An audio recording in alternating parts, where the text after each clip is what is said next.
Oke, sekarang kita akan membahas mengenai termokimia.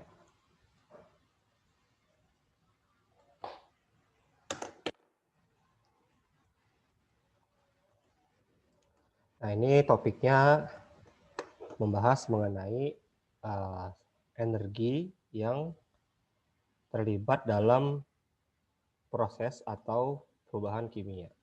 Jadi termokimia itu membahas mengenai atau mempelajari mengenai energi yang terlibat dalam itu perubahan energi yang terlibat dalam proses atau reaksi kimia.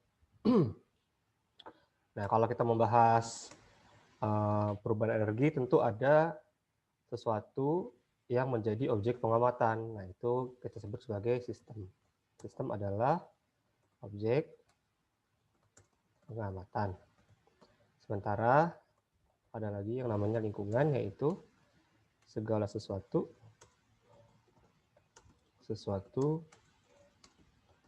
selain sistem. Contoh, kita ingin membahas atau kita ingin mempelajari tentang suatu sistem air panas dalam gelas ya. Ini ada gelas, lalu ini ada airnya, lalu ada uapnya. Ini ada uapnya. Ini uap. Terus kalau saya berikan ini termometer, di sini saya simpan termometer. Nah, kalau di sini saya simpan ada termometer.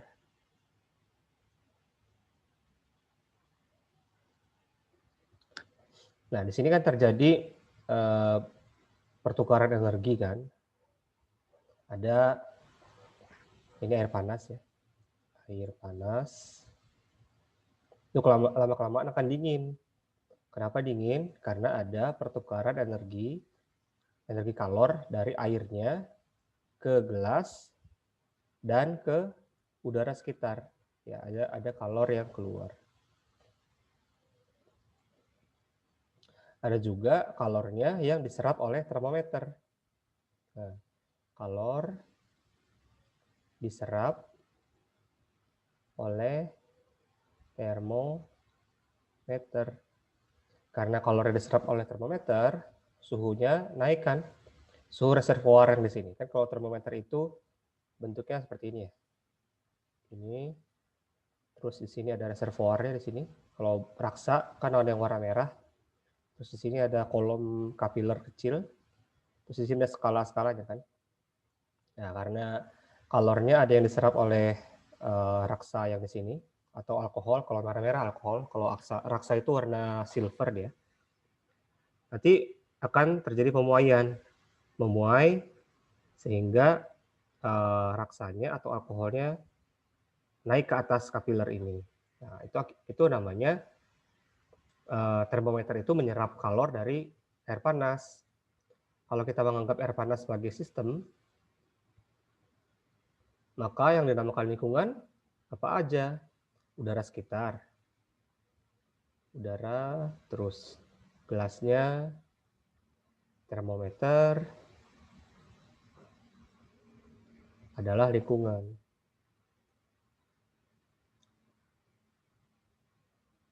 Tuh. Kemudian yang kita pelajari itu selain kalor, ada lagi yang dinamakan sebagai energi dalam. Energi dalam. Nah, energi dalam itu simbolnya berbeda-beda tergantung referensi. Kalau referensi lama itu biasanya menyimbolkan energi dalam sebagai U. Tapi yang terbaru kadang-kadang ada yang ditulis sebagai E. Nah, energi dalam ini merupakan, jadi ini artinya adalah total dari semua energi yang terkandung dalam sistem. Semuanya mulai dari energi kalor, energi elektronik, energi potensial, dan lain-lain. Nah, semua itu kalau ditotalkan menjadi energi dalam. Namun, tidak dapat ditentukan nilainya. Jadi totalnya itu kita nggak bisa menentukan. Contoh, tadi ya, ini S, anggap aja ini S pada suhu minus 2 derajat Celcius. Nah, ini saya nggak bisa menentukan ini suhunya, maksudnya ini energi dalamnya berapa. Nggak tahu. Tapi kalau saya ubah S ini menjadi air, anggap aja ini air ya. Ini harusnya kayak gini gambarnya. Kalau S itu kotak aja sih buat. S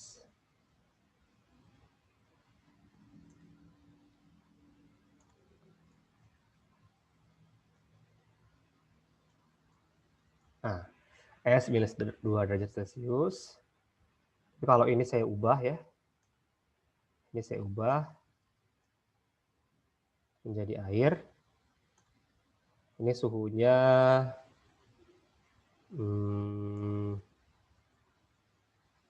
derajat Celcius misalnya. Ini juga kita nggak bisa tahu berapa E-nya. Tapi kita bisa menentukan delta E. Delta E dapat dihitung atau ditentukan.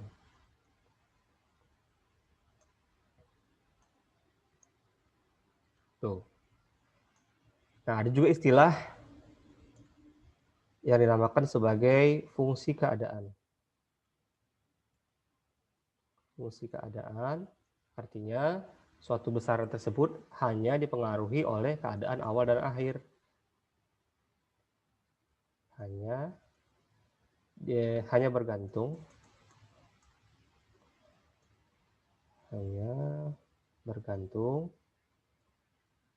pada keadaan awal dan akhir. Maksudnya apa? Jadi delta E ini tidak bergantung pada prosesnya. Ya, jadi ini tidak bergantung pada jalannya proses. Jadi asalkan awalnya itu S minus 2 derajat Celcius dan akhirnya air 20 derajat Celcius, mau lewat jalur manapun, mau dia dibiarkan meleleh begitu saja, atau dipanaskan paksa, atau mungkin diberi listrik, ya itu nggak pengaruh. Delta E-nya sama gitu. Jadi delta E ini E2 min E1, keadaan akhir kurang keadaan awal. Itu saja, nggak tergantung sama prosesnya. Nanti ada yang bukan merupakan fungsi keadaan. Oke. Kemudian cara menghitung E tadi ada banyak, tapi pada umumnya kita menggunakan persamaan delta E sama dengan kalor tambah kerja. Nah, kalor adalah energi yang berpindah akibat perbedaan suhu.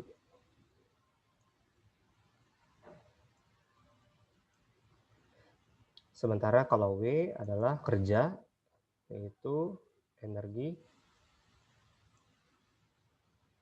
yang pindah akibat selain dari perbedaan suhu. selain dari perbedaan suhu. Tuh, ya, Q itu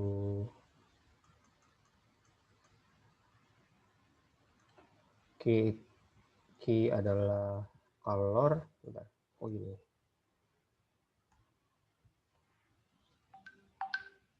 Q adalah kalor. Kok gini sih?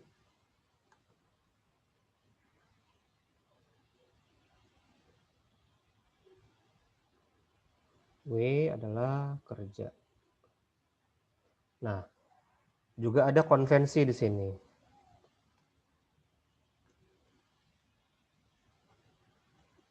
Konvensi atau perjanjian. Kalau untuk kimia, nilai kalor bernilai positif jika sistem menerima kalor atau menyerap kalor. Dan nilai Q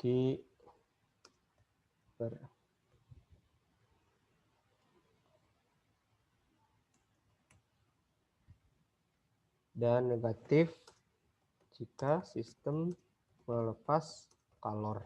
Nah, ini ada istilahnya kan. Kalau menyerap kalor berarti endotherm. Ini berarti exothermic. Sementara itu kalau nilai kerja, udah ini redundan ini. W bernilai positif jika sistem menerima kerja dan negatif jika sistem melakukan kerja. Nah, ada banyak jenis kerja itu. Jadi kerja ada beberapa jenis, diantaranya kerja listrik,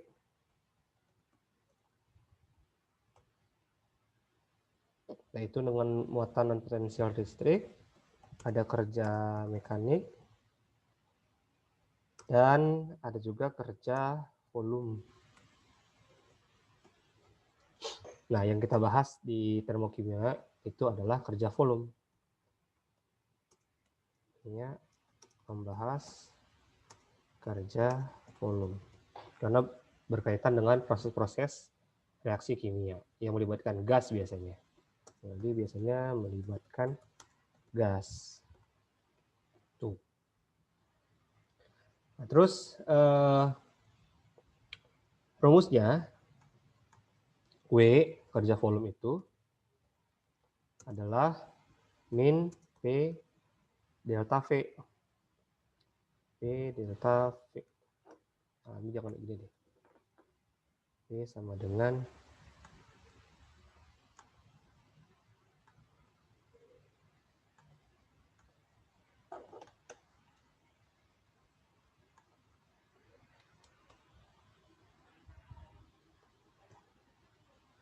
jadi W itu adalah min P kali delta V. Di mana delta V adalah volume akhir dikurang volume keadaan awal. Nah, dari sini kita akan mengenal proses yang dinamakan sebagai ekspansi gas. Ekspansi gas artinya volumenya meningkat. Volume gas membesar. Artinya volume 2 lebih besar dari volume 1. Dan juga ada kompresi gas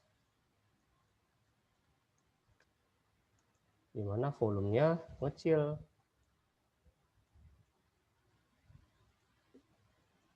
Atau V2 lebih kecil dari V1. Dan juga ada proses-proses yang dinamakan isotermik. Isotermik berarti suhunya tetap. Kalau suhu tetap, berarti P dan V berubah.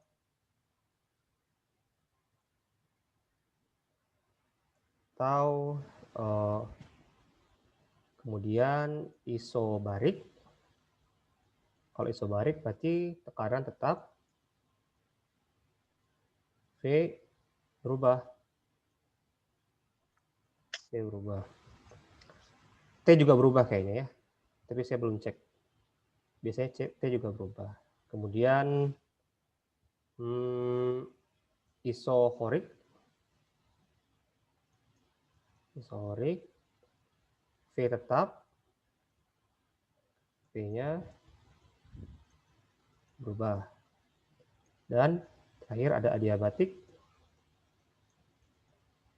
delta Q atau tidak ada perubahan kalor. Jadi ini tidak melibatkan,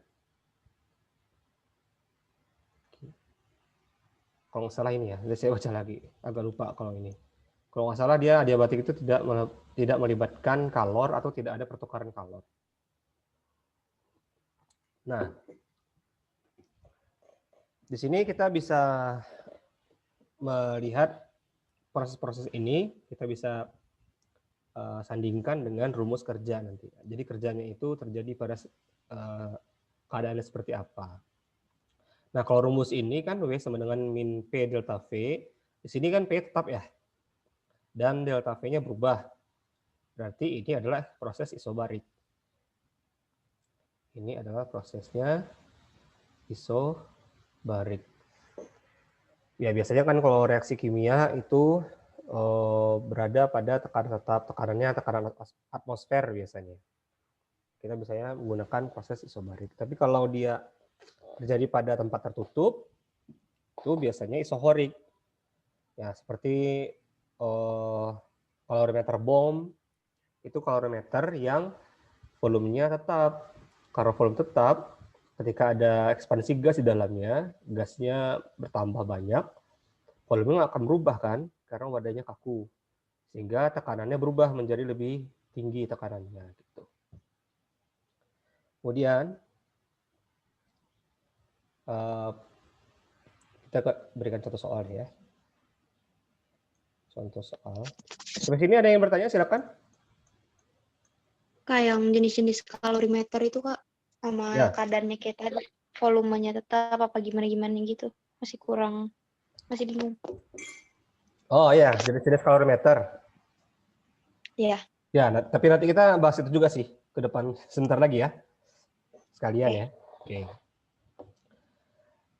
Jadi ini sedikit contoh soal. Suatu gas diekspansi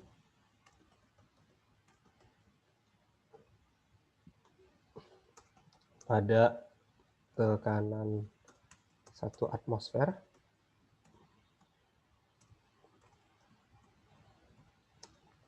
dengan cara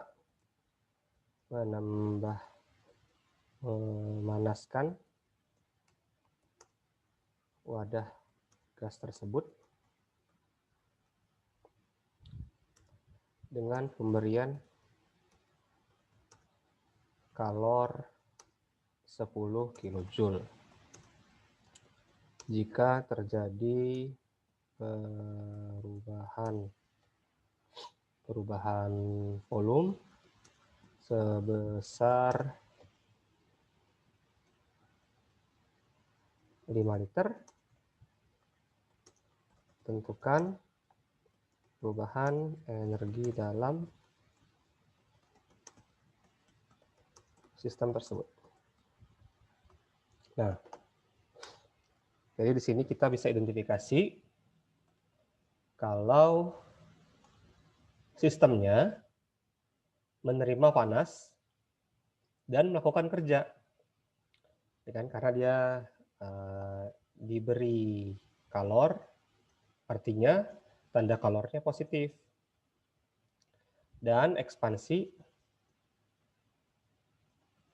artinya W-nya negatif. Tuh. Kemudian di sini kita bisa lihat delta E sama dengan Q plus W atau Q min P delta V. Q-nya ada 10 kJ, sementara P-nya 1 ATM dikali delta V-nya 5. Jadinya ini 10 kJ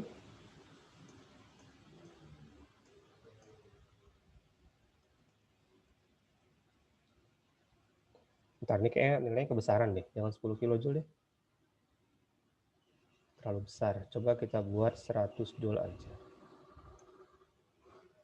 Oh, salah.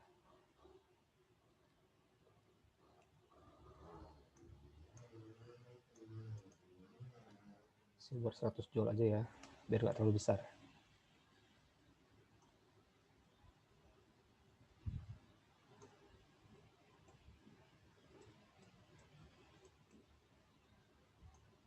Ini 100 Joule. 100 Joule kurang 50 liter ATM. Nah, 50 liter ATM ini kan belum dalam satuan yang sama ya kan? Kita harus ubah dulu. Kalau faktor konversi biasanya saya langsung cari pakai R. R itu bisa 8,314 Joule per mol Kelvin atau 0,082 liter ATM per mol Kelvin. Nah, ini saya bagi seperti ini. Kemudian ini jadinya bisa dicoret. Kita bisa dapatkan perbandingannya. Faktor konversinya 8,314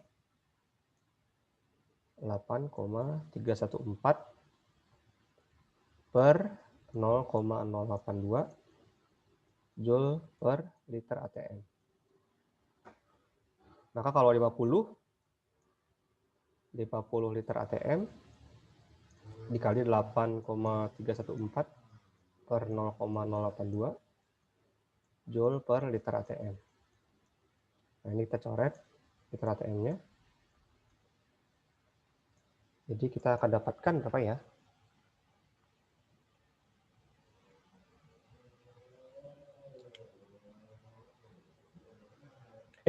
Kenapa 50? 5 ini.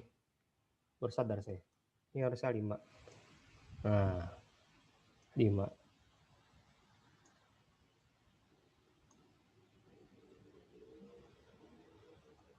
5 kali 8,314 bagi 0,082. 506.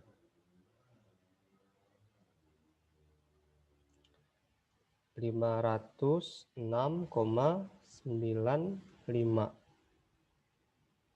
Ya kan? 95 Joule. Sehingga delta E-nya 100 Joule kurang 509,65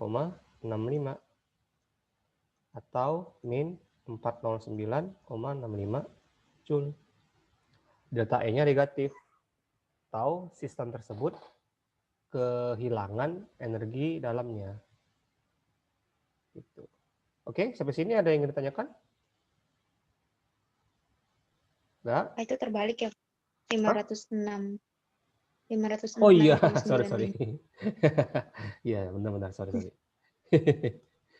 Terbalik ya. Harusnya 506 ya. 506,95. Oke. Makasih ya. Oke, berikutnya kita akan membahas mengenai entalpi.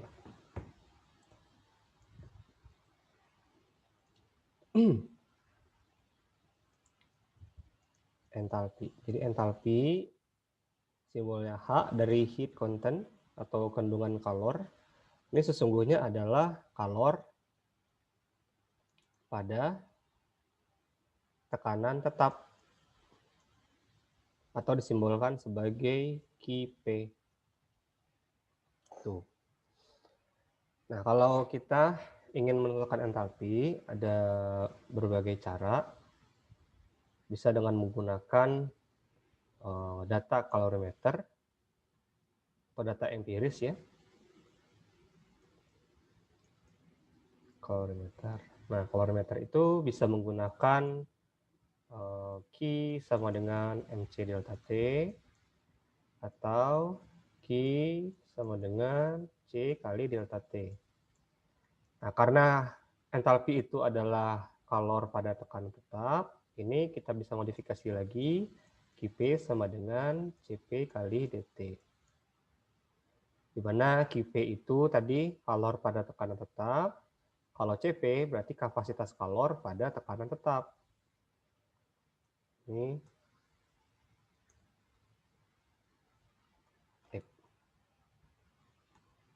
jadi Cp adalah kapasitas kalor pada tekanan tetap. Tuh.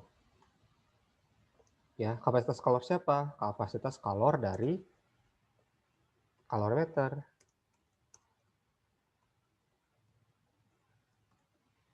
Jadi kalorimeter ini alat ya. Kalau Cp atau C besar seperti ini, itu udah memperhitungkan segala isinya. Isinya itu udah termasuk ke dalam kapasitas kalornya. Tapi kalau pakai rumus yang di atas, MC delta T, nah ini massa yang dihitung di sini adalah massa yang suhunya berubah. Ya, misalkan reaksi tersebut terjadi pada larutan. Ya, larutannya itu tentu ada air kan. Jadi massanya di sini adalah massa air dikali C ini kalor jenis dari air. Tapi akan lebih tepat kalau ditambah dengan kapasitas kalorimeter. Jadi biasanya di sini ada tambah lagi nih.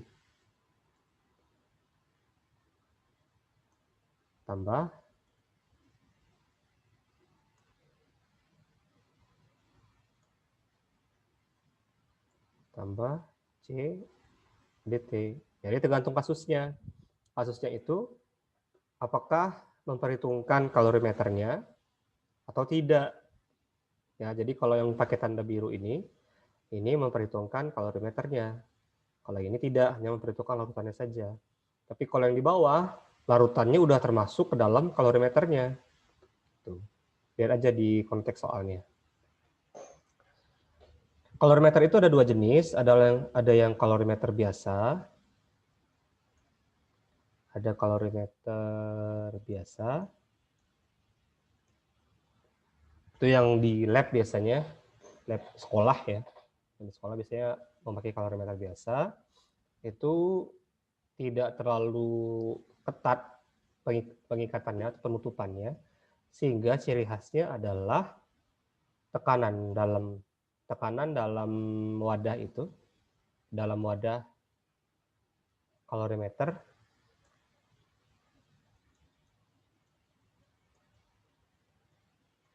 sama dengan tekanan atmosfer atau udara luar. Sehingga apa?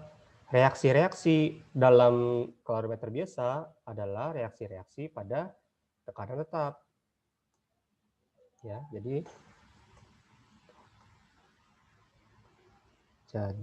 reaksi atau proses yang berlangsung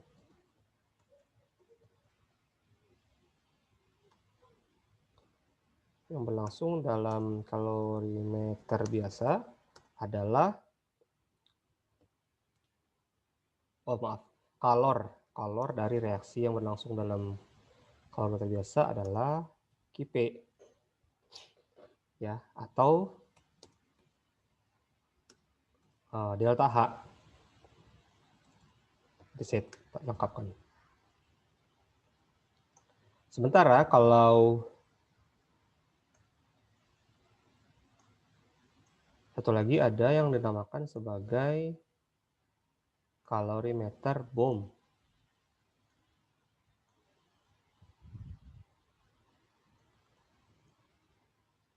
BOM. Nah, ini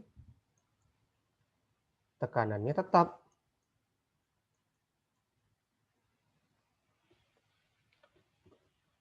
Maaf, bukan tekanan tetap, volume tetap. Ini wadahnya sangat kuat. Wadahnya sangat kuat dan rapat ya. Sehingga mempertahankan volumenya. Mempertahankan volume atau volume tetap. Sehingga kalor yang kita hitung pada kalorimeter BOM itu QV adalah CV kali DT. Kalau kita hitung dalam energi dalamnya ya, delta E sama dengan Q plus W. Kalau kita hitung, kalau kita tentukan ini dalam kalorimeter BOM ya, ini menjadi delta E sama dengan QV min P kali delta V-nya 0. QV sama dengan P kali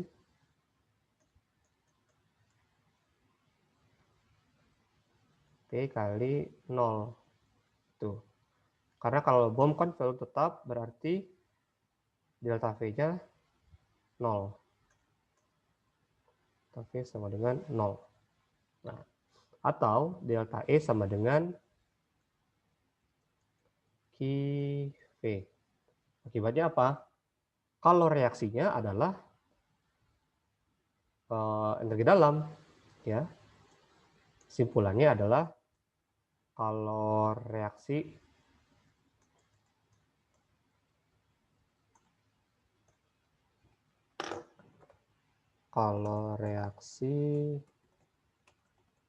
yang berlangsung dalam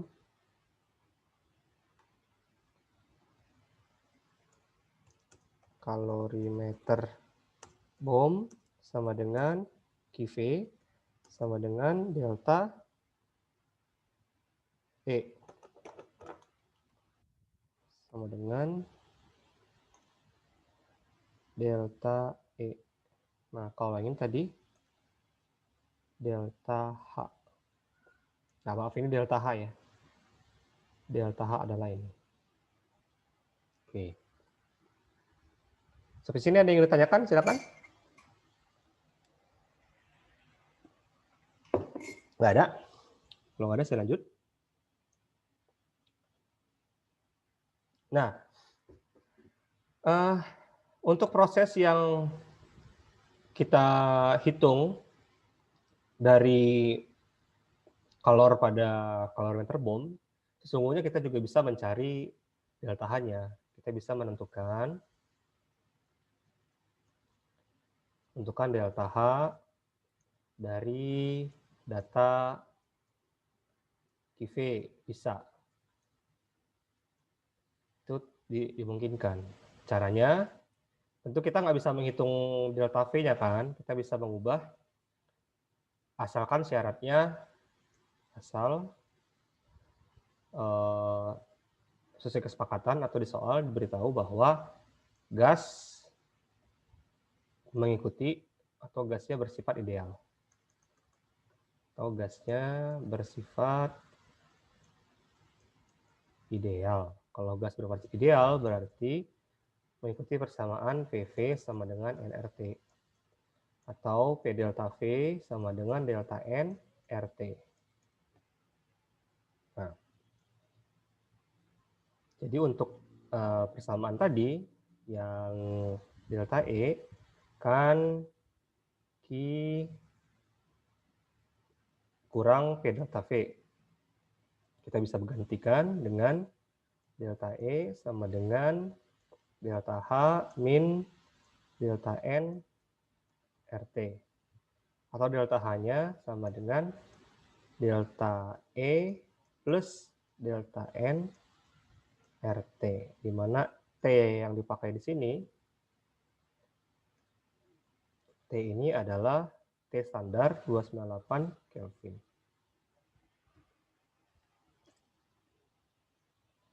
Terus apa lagi ya?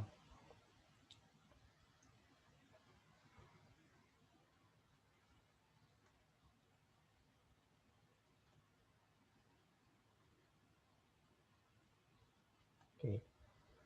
Tadi saya udah singgung sedikit tentang delta H.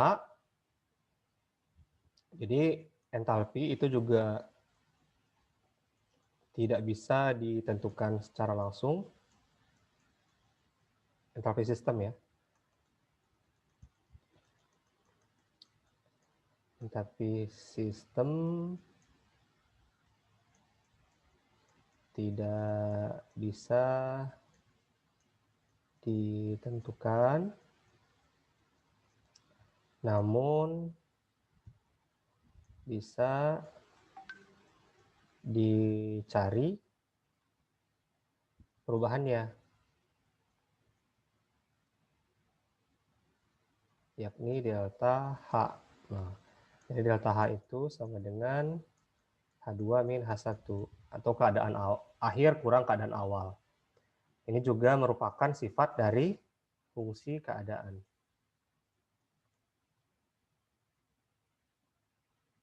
Tuh, jadi delta H juga merupakan fungsi keadaan. Nah, delta H ini adalah Qp tadi ya. Ada yang kurang sedikit tadi. Nah, tadi ada selain dengan cara kalorimeter,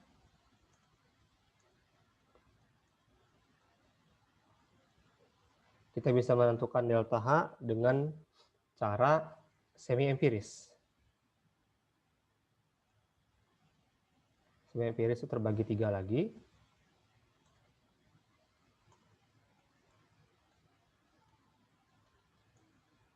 Bisa menggunakan data delta HF atau standar ya. Bisa menggunakan hukum Hess. Bisa menggunakan data energi ikatan. Oke, sampai sini ada pertanyaan mengenai apa tadi? Kalorimeter tadi, oke? Ada? Itu yang di delta E sama dengan delta H min NRT. Yang dari Q jadi delta H itu kenapa, Kak? Q jadi delta H di bawahnya itu. Iya, jadi delta H ini juga kalor sebenarnya. Ya, delta H itu kalor. Tapi tadi kan delta H itu kalor pada tekanan tetap. Nah, kalau ini kan tadi kita nggak bisa ubah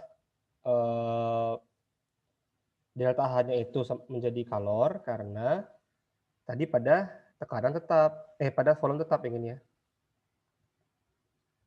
Di sini kita nggak bisa mengubah delta H-nya dari QV karena prosesnya itu volume tetap gitu. Nah, ini untuk menghitung pada P tetap ini ya. Ini pada P tetap.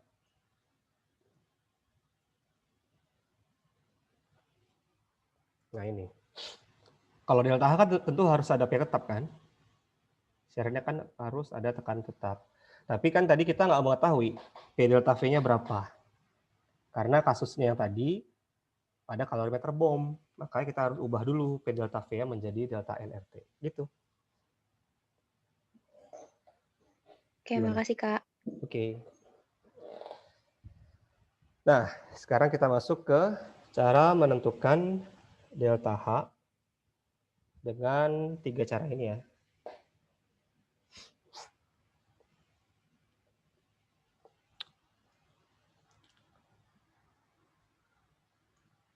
Jadi pertama dengan menggunakan data delta HF. Nah, kalau ada tanda bulat ini biasanya menyatakan kalau diukur pada keadaan standar. Standar dalam termodinamika adalah 25 derajat Celcius 1 atm untuk keadaan ruang ya. Nah, kalau F ini menunjukkan bahwa ini adalah proses pembentukan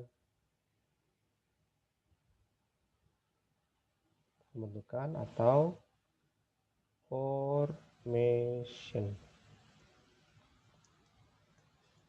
Jadi delta HF itu adalah kalor yang menyertai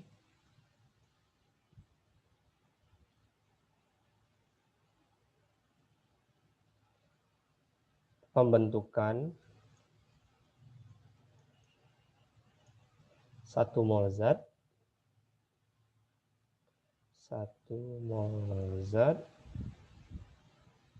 dari unsur-unsurnya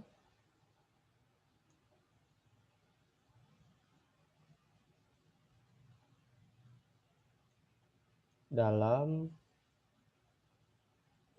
keadaan standar. Nah, itu. Berdasarkan definisi ini, kita bisa menyimpulkan kalau delta HF dari unsur sama dengan 0. Contoh, delta HF O2 gas itu 0 kJ per mol. Tapi kalau O2-nya bukan gas, misal O2-nya liquid ya. Nah, ini ada nih. Sekian kilojoule per mol. Kenapa? Kalau ini kan pembentukannya dari O2 gas menjadi O2 gas, nggak berubah kan? Kalau yang bawah itu pembentukannya dari O2 gas menjadi O2 liquid. Nah, ini ada nih. Delta H-nya ada.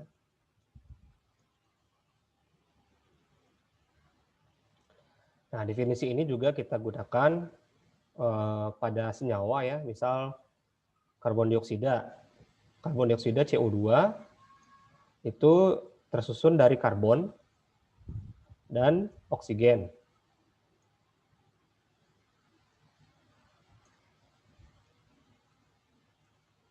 Gas. Ada delta H-nya sekitar min 393,5 kilojoule per mol.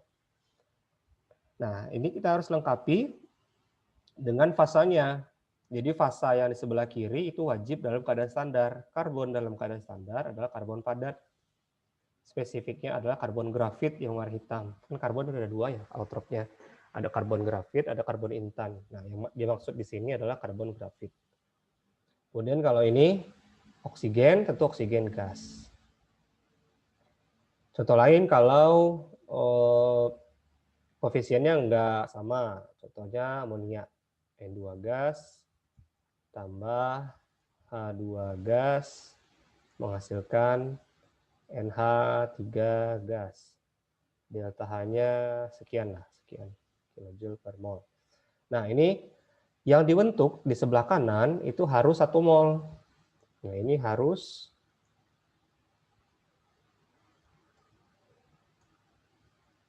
1 mol. 1 mol berarti koefisiennya harus 1. Nah, kalau di depan sini menyesuaikan. Unsur-unsurnya menyesuaikan. Ini kan N-nya cuma 1. Di sini ada 2. Berarti N-nya dibagi 2, setengah. Lalu di sini hidrogen ada 3. Di reaktan ada 2. Berarti harus dikali 3/2. Nah, ingat dalam persamaan termokimia, koefisien adalah mol.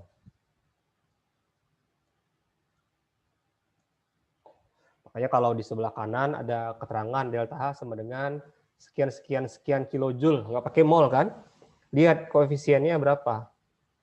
Kalau ini reaksi pembentukan, berarti yang dirujuk adalah mol produknya. Nah, ini kan 1 mol. Kalau di sini 2, berarti yang dibentuk itu 2 mol. Kalau di sini 2 nih, berarti yang dibentuk itu 2 mol. Itu. Kemudian delta H yang lain ada delta HD, ini adalah penguraian. Ini sebenarnya kebalikan aja dari delta HF. Kebalikan delta HF. Dan ada lagi delta HC. Combustion atau pembakaran. Artinya reaksi dengan oksigen. Tuh. Ada lagi delta HS sublim sama delta sublim. Delta HS itu pelarutan. Ada juga. Jadi itu cuma mengubah dari padat menjadi aqueous. Yang penting itu 2 sebenarnya, delta HF sama delta HC. Oke, kemudian contoh ya. Saya buat contoh aja di sini.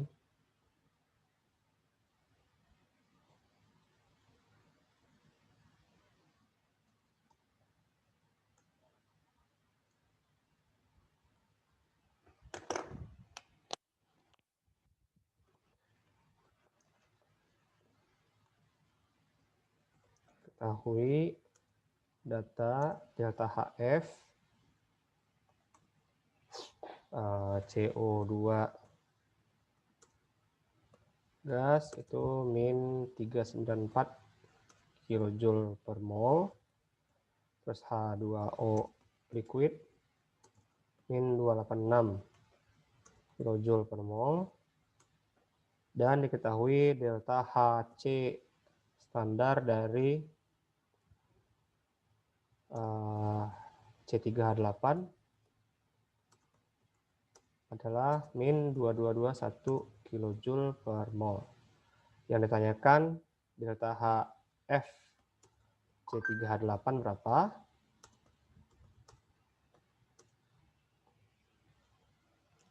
Nah, ini kita bisa buat persamaan setara dulu. Buat persamaan reaksi yang setara. Pembakaran ya, kan delta HC itu pembakaran. Jadi kita bakar di sini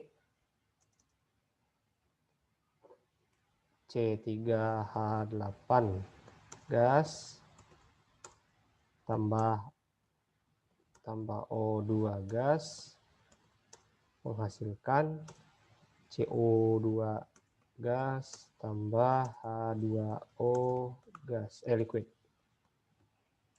Kita tinggal menyetarakan, di sebelah kiri ada 3 karbon, maka di kanan harus 3 karbon dioksidanya. Lalu hidrogennya di kiri ada 4, maka yang di sebelah kanan harus dikali 4.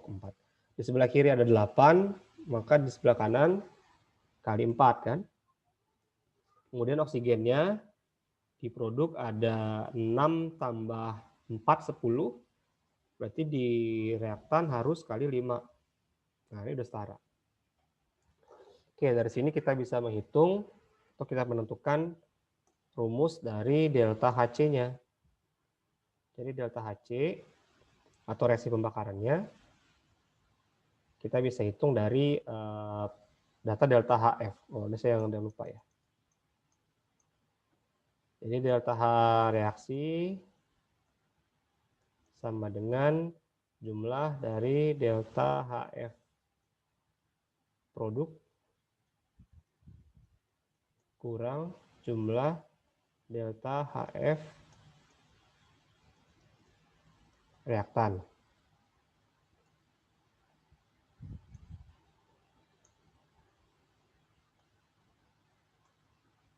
Nah, kita bisa hitung di sini. Jadi delta HC sama dengan produknya ada karbon dioksida sama H2O. Ingat ini koefisiennya 3, berarti 3 mol. Jadi 3 kali delta HF CO2 tambah 4 kali delta HF H2O kurang yang reakannya, yaitu delta HF C3H8. Delta HF C3H8. Nah, yang oksigen itu delta HF-nya 0 nih, nggak perlu dimasukkan. Ini delta HF-nya 0, biarin aja. Kan yang ditentukan di sini C38, kita pindah ruas, jadi delta HF C3H8 sama dengan 3 kali delta HF CO2 kurang 4 kali delta HF H2O kurang delta HC. Delta HC. Di sini angkanya masukkan 3 kali min 394 kurang 4 kali min 286 kurang min 2221. Nah, coba hitung berapa. Hasilnya berapa?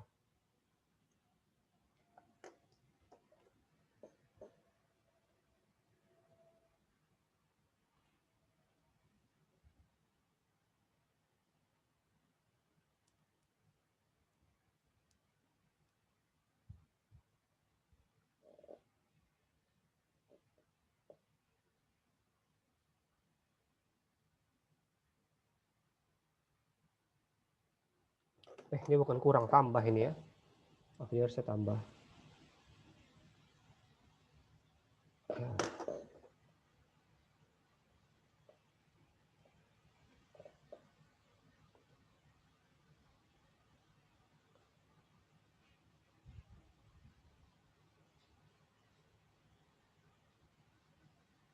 Gimana bisa?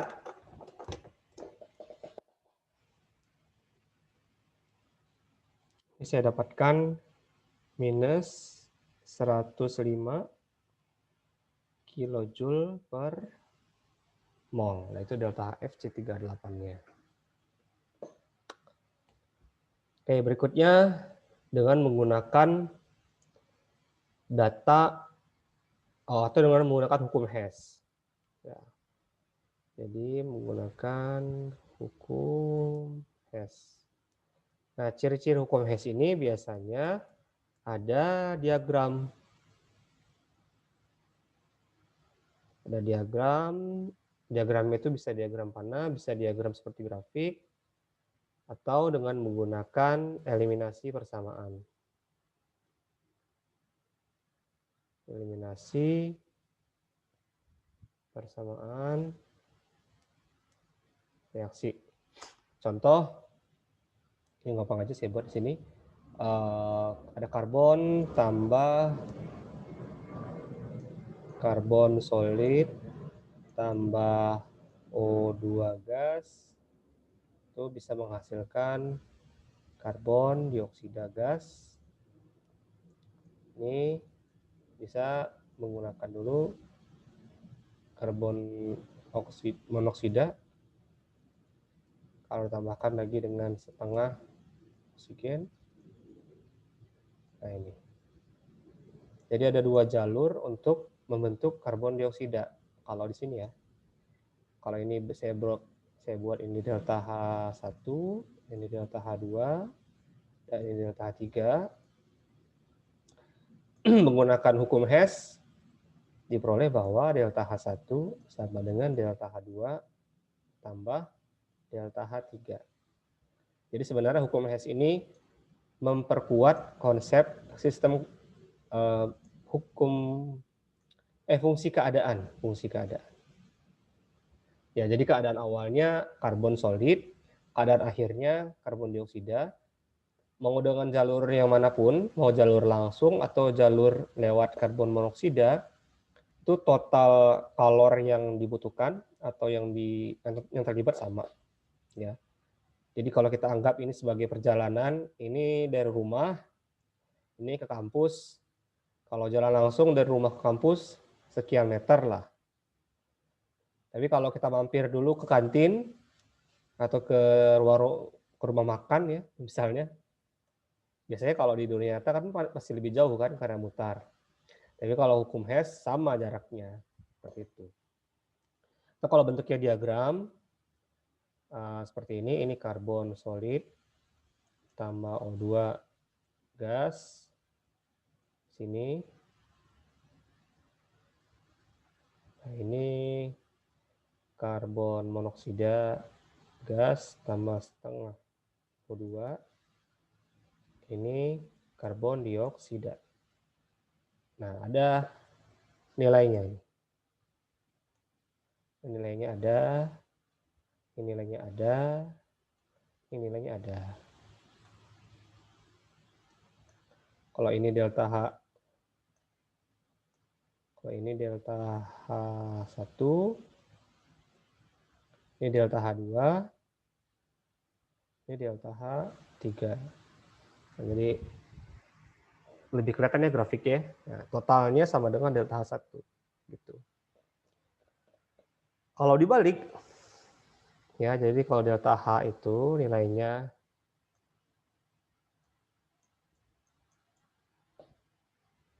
jika persamaan reaksi dibalik, maka delta H berubah tanda. Misal ini A tambah B menjadi AB, delta H-nya plus X ya. Kalau saya ubah AB menjadi A plus B, delta H-nya pasti menjadi min X. Dibalik aja. Jadi kalau dikali 2, ingat tadi koefisien sama dengan mol, berarti kalau ini saya kali 2, ini menjadi 2X. Jadi 2A tambah 2B menjadi 2AB, delta H-nya menjadi 2X. Nah, itu digunakan dalam eliminasi.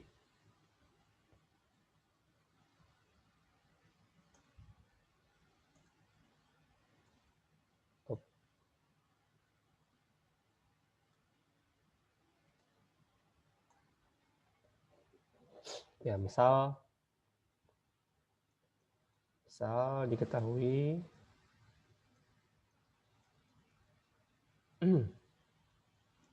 A plus B menjadi C, ini delta H-nya adalah 10 kJ per mol. Lalu diketahui D plus E menjadi C, delta H-nya adalah min 8 kJ per mol. Oh, ini 2C aja. Tentukan reaksi.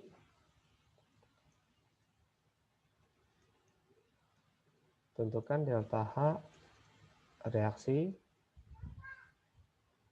A tambah B menjadi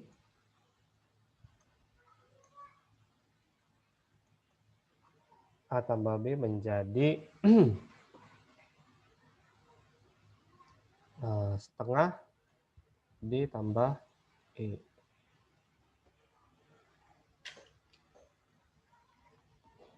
Setengah D tambah setengah E. Berarti yang persamaan bawah dibalik dibagi 2. Jadi persamaan yang atas A tambah B menjadi C, delta H-nya 10 kJ per mol. Nah, 10 kJ aja deh ya, 10 kJ. Yang bawah saya balik C bagi 2. C menjadi setengah D tambah setengah E. Delta H-nya jadi plus 4 kJ. Ini saya jumlahkan. Karena C-nya berada pada ruas yang berbeda, saya bisa coret. Kemudian menjadi A plus B menjadi setengah D tambah setengah E. Delta H-nya adalah 14 kJ. Sampai sini ada yang ingin ditanyakan? Silakan.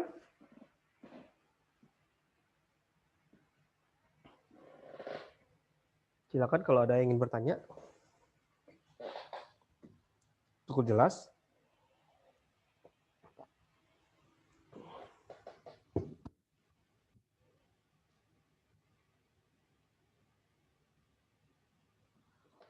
Nggak ada masalah ya. Oke, berikutnya adalah data energi ikatan. Data energi ikatan. Nah, data energi ikatan itu prinsipnya sebuah atom yang berikatan itu akan menjadi lebih stabil, ya. Atom berikatan sehingga menjadi stabil. Kalau stabil berarti dia melepas energi. Ya, kesimpulannya adalah pemutusan ikatan butuh energi. Pemutusan ikatan butuh energi dan pembentukan ikatan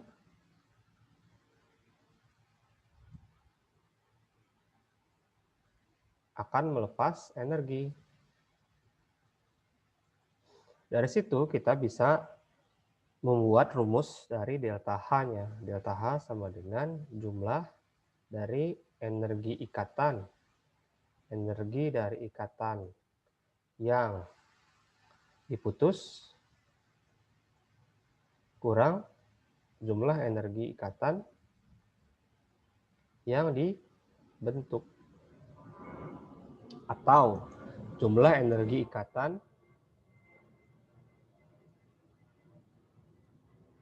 reaktan, karena reaktan yang diputus ikatannya kurang jumlah energi ikatan produk. Jadi kebalikan dari delta H ya, delta HF. Balikannya ini.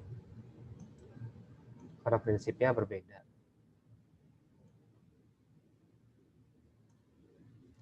Jumlah. Oke. Nah, tipsnya kalau menggunakan data energi ikatan harus gambar dulu. Harus menggambar, harus digambar ya. Jadi semua ikatan harus tergambar. Semua ikatan pada reaksi harus tergambar. Nah, itu syaratnya.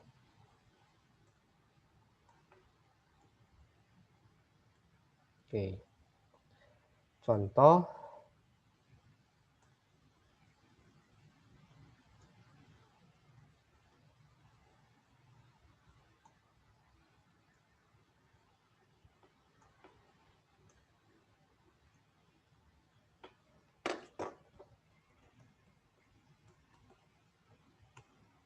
diketahui energi ikatan saya cari dulu.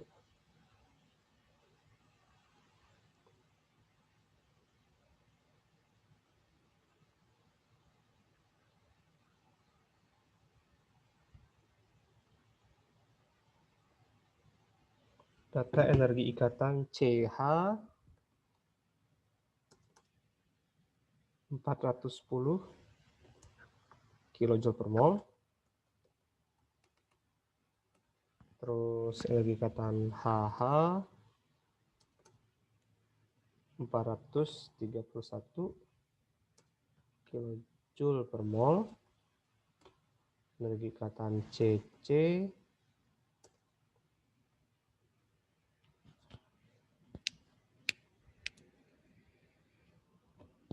343. Energi ikatan O rangkap 2 O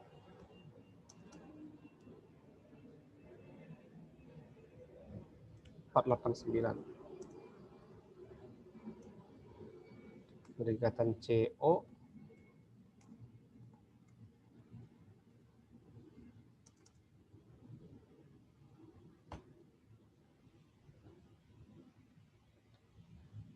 4 energi ikatan CO 732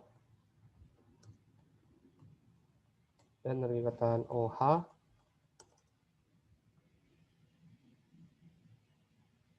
460. Perhatikan di sini bahwa semua nilainya bernilai positif. Nah, karena ini adalah energi pemutusan ikatan tersebut. Jadi kalau diputuskan energinya, diputuskan ikatan ini butuh energi berapa? Oke, nilainya positif semua. Yang ditanyakan, hitunglah energi atau entalpi pembakaran etanol C2H5OH. C2H5OH. Ntar ada yang kurang berarti. Yang kurang itu adalah CO.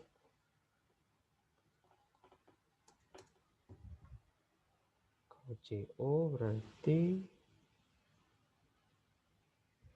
CO 351 kJ per mol. Nah, kita buat dulu persamaan reaksinya. C2H5OH tambah O2 menghasilkan CO2 tambah H2O. Tinggal disetarakan C2 di sini 3, berarti O-nya ada 7, di sini harus 7/2.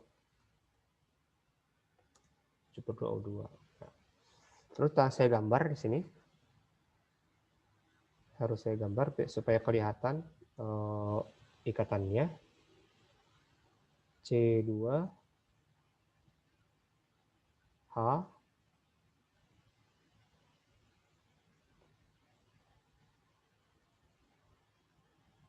C2H5OH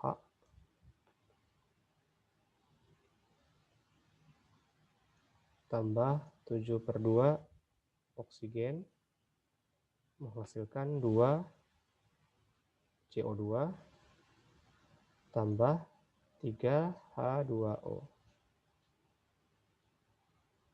Nah, jadi saya bisa tulis rumus delta H reaksinya sama dengan yang diputus ada 5 CH, 5 energi ikatan CH,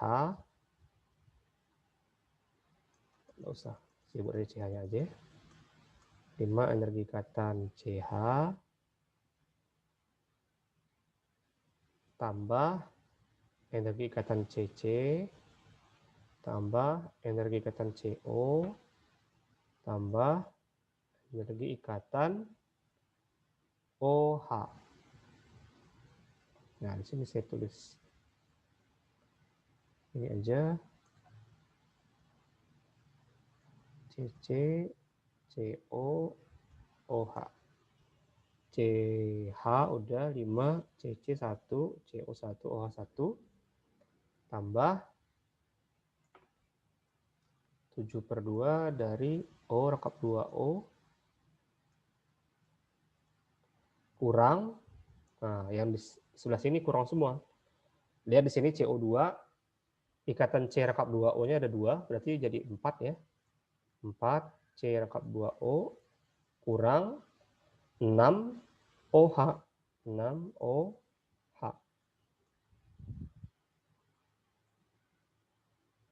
Saya buat aja. Oke. Saya tinggal masukkan angkanya di sini. 6 dikali 410 tambah CC 343 tambah CO 351 tambah OH 460 tambah 7/2 dikali O rekap 2O 489 kurang 4 kali 732 kurang 6 kali 4, 60.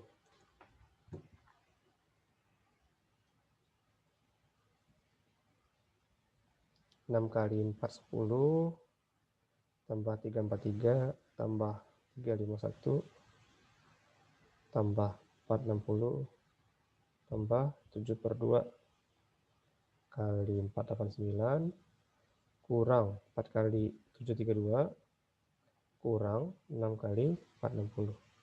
Saya dapatkan nilainya min 362,5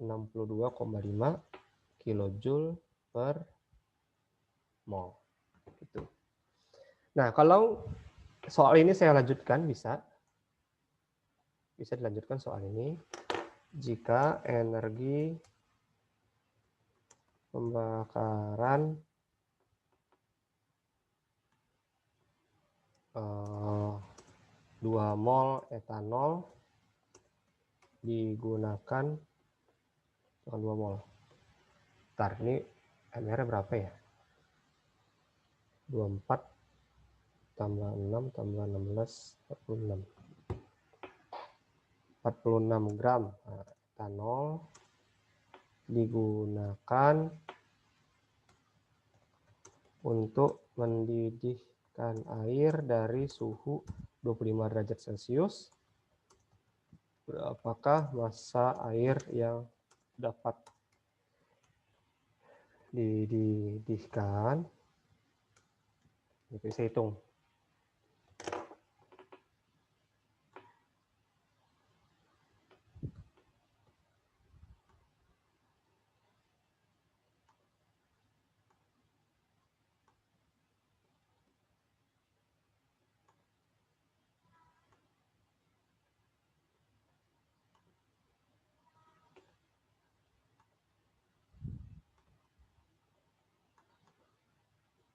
Oh, tidak bisa diambil.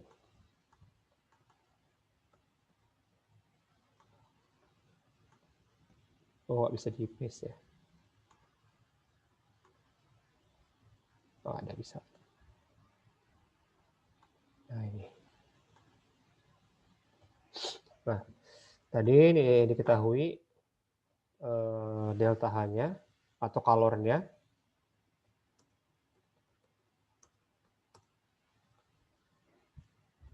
Kita lihat di sini ya, kalau tandanya minus berarti exotherm kan?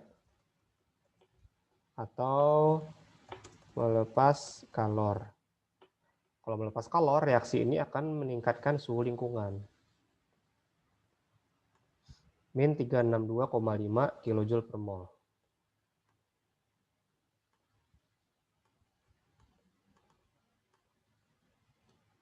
Tiga 62,5 kilojoule per mol.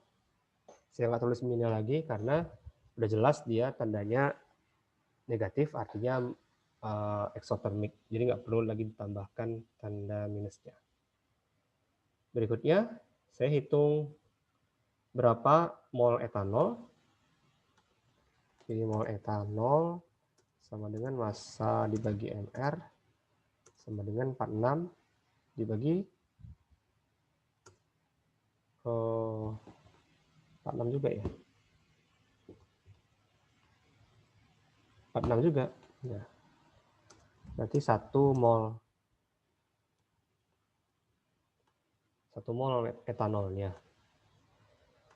Sehingga kalau reaksinya ya sama, 362,5 kilojoule per mol dikali 1 mol. 362,5 kilojoule. Nah, ini digunakan untuk memanaskan air.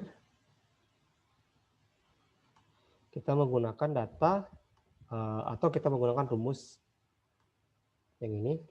Q sama dengan MC delta T, di mana C air adalah 4,2 joule per mol Kelvin. Dan delta T-nya adalah 100 kurang 25 derajat Celcius atau 75 derajat Celcius. Berarti Q sama dengan, saya ganti dulu nih, M sama dengan Q per C delta T. Atau M sama dengan 362.500 Joule. Saya ubah ininya, satuannya, dibagi 4,2 dikali 75. Saya dapatkan 362.500 dibagi 4,2 75. 1150,79 gram. Ya, sekitar 1,1 kilogram. Oke, demikian. Silakan kalau ada tanggapan atau pertanyaan, silakan.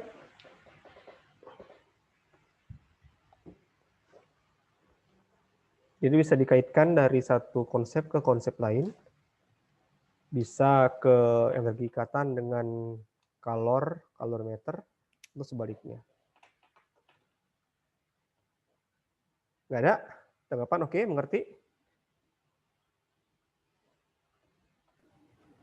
Ngerti, Kak. Ngerti ya.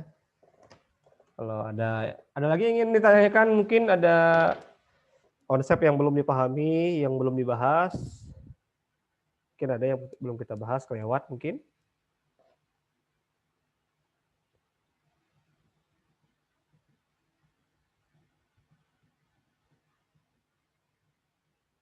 Cukup? Waktunya masih ada. Kalau ingin bertanya, silakan. Mungkin ada yang di luar topik ini, mungkin. Nggak ada?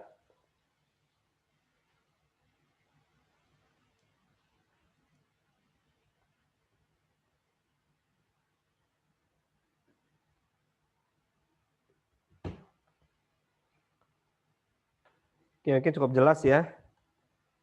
Ya, kalau cukup jelas, saya rasa cukup ya, topiknya sampai di sini ya. Babnya, pokok bahasannya. Kita tadi udah membahas mengenai sistem dan lingkungan. Sudah kita bahas mengenai energi dalam, pada konvensinya. Ada kerja, ada kalor. Kemudian perbedaan antara kalor pada tekanan tetap dan kalor pada volume tetap. Lalu konversi liter ATM menjadi joule.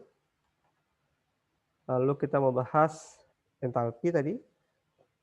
Lalu kita juga review sedikit mengenai kalorimeter. Kadang CP-nya ini bentuknya ada yang berupa fungsi ya. Kalau fungsi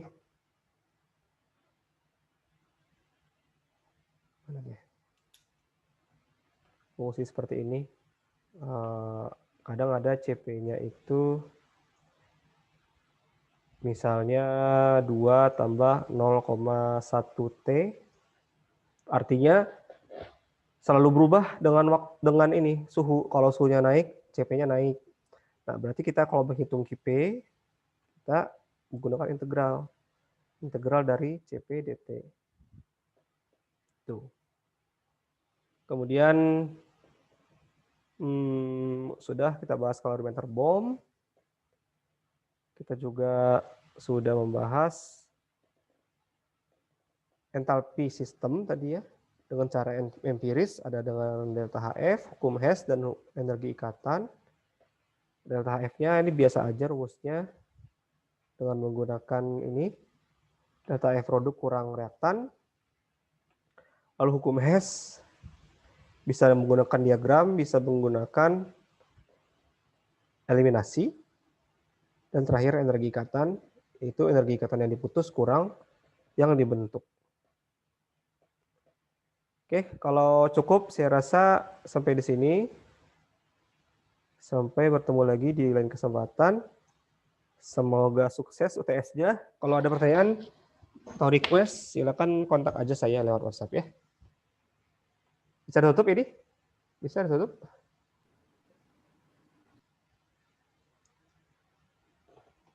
Tutup ya. Udah sore. Oke nggak?